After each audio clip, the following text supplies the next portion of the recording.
Passons maintenant à quelque chose de plus concret, le titre et la description de notre page. Le titre s'indique logiquement avec la balise title et la description dans une balise meta. Le principe d'une balise meta est d'indiquer une information additionnelle sur notre page avec un nom et un contenu. Il en existe potentiellement d'autres pour indiquer par exemple l'auteur de la page. Mais nous sommes toujours dans la partie technique de notre page HTML. Le titre s'affichera uniquement dans l'onglet du navigateur et la description, elle, ne se verra carrément nulle part. Comme pour la langue, ce n'est pas à destination des visiteurs, mais par exemple des moteurs de recherche. C'est en effet ce qui s'affiche dans les résultats de recherche dont vous avez l'habitude. Si je recherche par exemple la web platform dans mon moteur de recherche habituel, je vais retrouver le title et juste en dessous, la métadescription. Rajoutons donc la balise title pour indiquer le titre de notre page. Sentez-vous libre de choisir votre propre sujet si le mien ne vous convient pas. Puis la description, dans la balise méta, en se servant toujours au maximum de l'autocomplétion.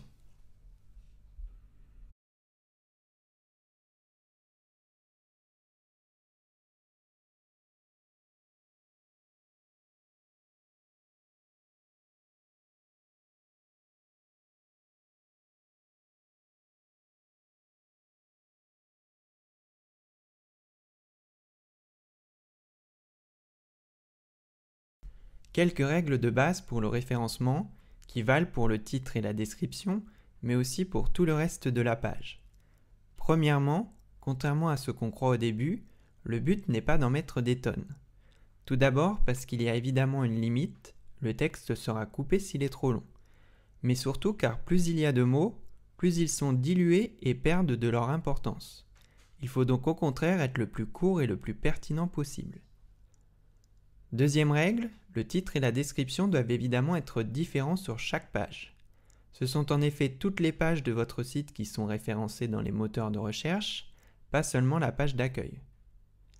Dernière règle qui découle de la précédente, il faut insister sur ce qui est spécifique plutôt que sur ce qui est général.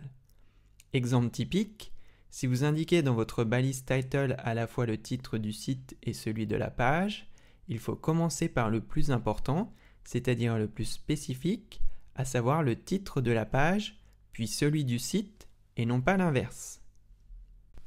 En plus du title, l'onglet du navigateur affiche une petite icône qui peut aussi servir aujourd'hui pour les raccourcis.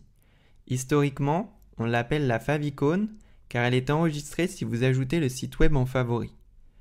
On met cette icône en place avec des éléments que l'on va retrouver à d'autres occasions.